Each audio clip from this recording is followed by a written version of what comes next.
Good day everyone, we are the Group 8. The topic that we will report is critical theory.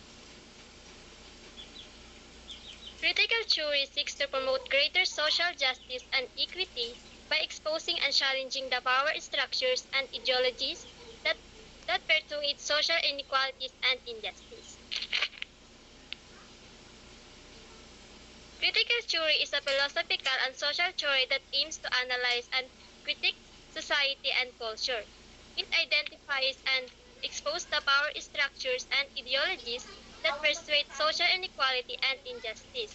It seeks to promote social justice and equity by challenging and resisting these structures and ideologies. According to Horkheimer, argued that critical theory should be distinguished from traditional theory, which he believed that is too abstract to remove from practical social concerns. Instead, critical theory should be focused on addressing social problems and creating practical solutions for social transmission. The goal of critical theory, according to Horkheimer, is to bridge the gap between the theory and practice in order to create a more just and equitable society.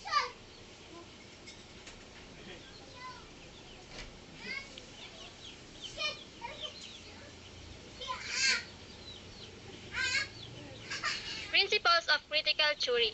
The principles of critical theory emphasize the importance of understanding and challenging power structures and social inequalities in order to promote greater social justice and equity.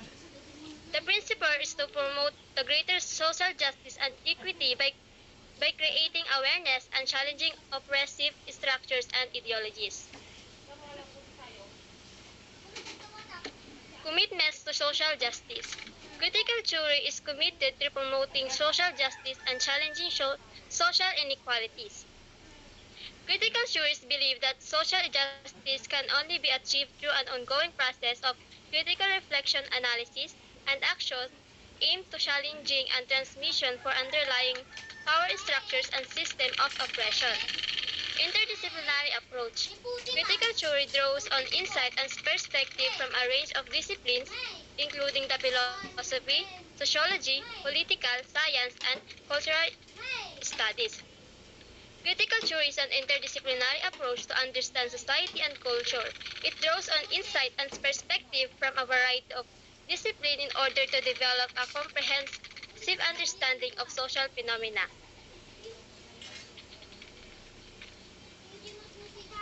Types of critical theory. Marxist critical theory. This type of critical theory is based on the ideas of Karl Marx and focuses on the role of economic and class relations in society. This theory emphasizes the ways in which economic exploitation creates and reinforces social inequalities and seeks to understand how dominant social classes maintain their power over subordinate classes. Number 2. Feminist critical theory. This type of critical theory is based on the insight of feminists through and seeks to understand how gender relations and gender oppression operate in society.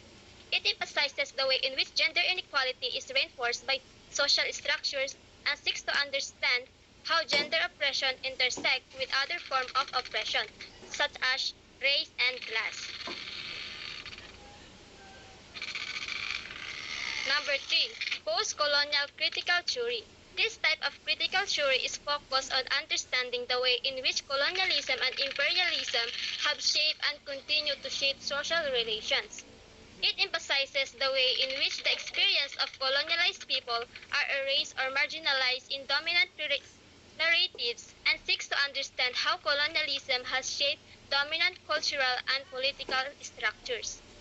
Number 4. Critical race theory. This type of critical theory is focused on understanding the way in which race and racism operate in society. It emphasizes the ways in which racism is institutionalized in social instructions and seeks to understand how racial inequality is persuaded through law, policy, and cultural norms.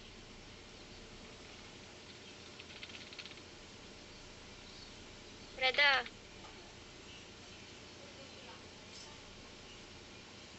wait, wait.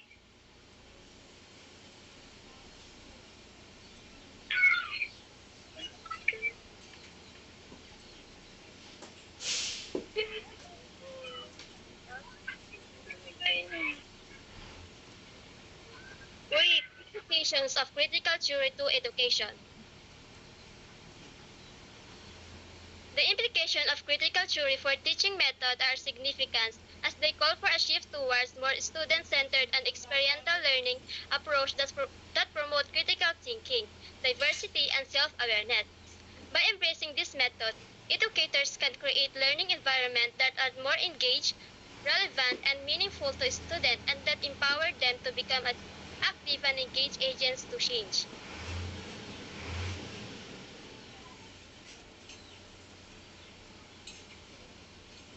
Here are some implications of critical theory to teaching method. Number 1. Emphasis on critical thinking.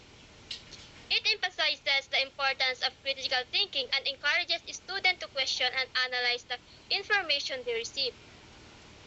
Teacher can use teaching methods that promote critical thinking skills such as discussion, debates, and analysis of text. Number 2. Recognition of power dynamics. Teacher can use teaching methods that empower students and give them agency in their own learning such as project-based learning and student-led discussion. Number 3. Inclusivity diversity. Emphasizes the importance of recognizing and valuing diversity in all its forms. Teacher can use teaching methods that promotes inclusivity and diversity, such as incorporating multicultural perspectives and diverse voices into the curriculum. Number 4. Awareness of social justice. Importance of addressing social justice issues in education, such as racism, sexism, and classism. Teacher can use teaching methods that promote social justice, such as teaching about the experiences of marginalized groups and promoting empathy and understanding.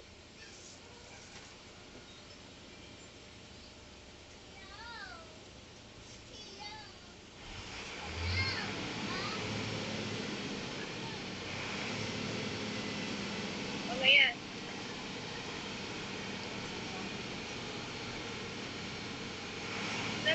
Kasi, Implications of critical theory to instructional goals. The implications of critical theory for instructional goals are profound. Its call for a shift in the traditional focus of education from imparting information to empowering students to become critical thinker and change agents. By embracing critical theory, educators can create learning environments and promote social justice and equity and prepare students to become active and engaged citizens.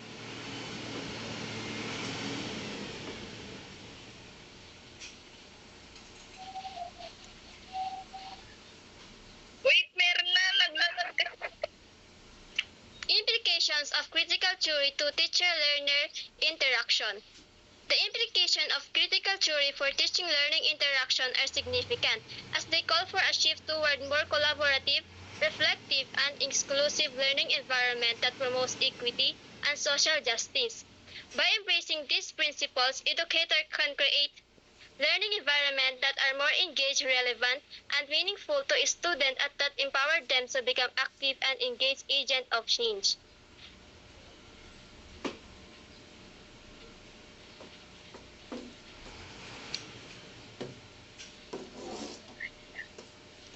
Ikaw na yung Freda.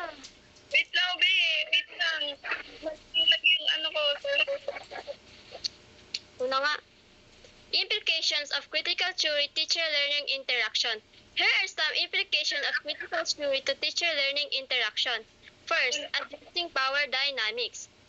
Addressing power dynamics, this means recognizing the power dynamics between teachers and students and working to create a more egalitarian learning environment where all students feel valued and respectful.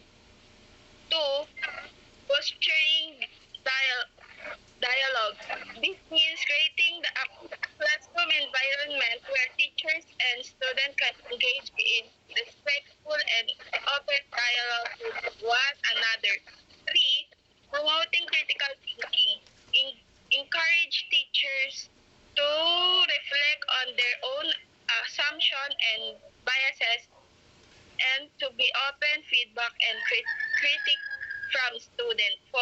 Engaging in social justice work.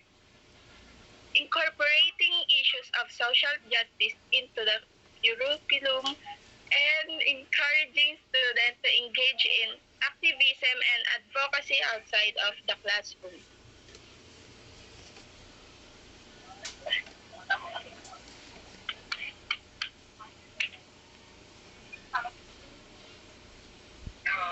Next,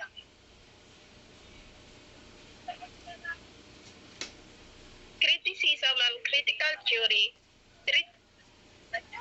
Critical theories are not without their critics. Perhaps the major criticism of them is that they fail to provide rational standards by which they can justify themselves, by which they can show themselves to be better than other theories of knowledge, science, or practice.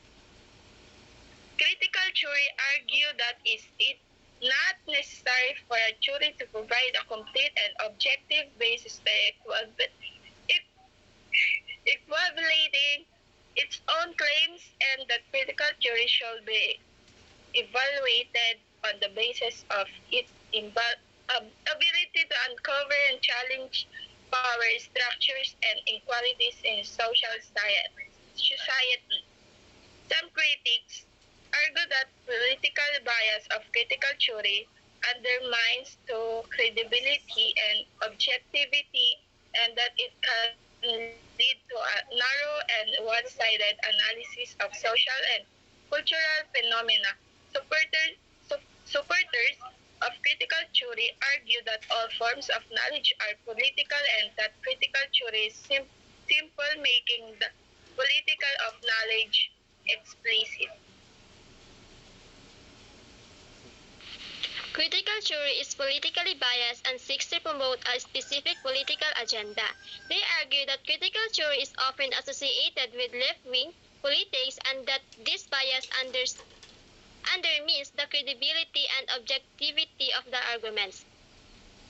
Some critics argue that the political bias of critical theory undermines credibility and objectivity, and that it can lead to a narrow and one-sided analysis of social and cultural phenomena.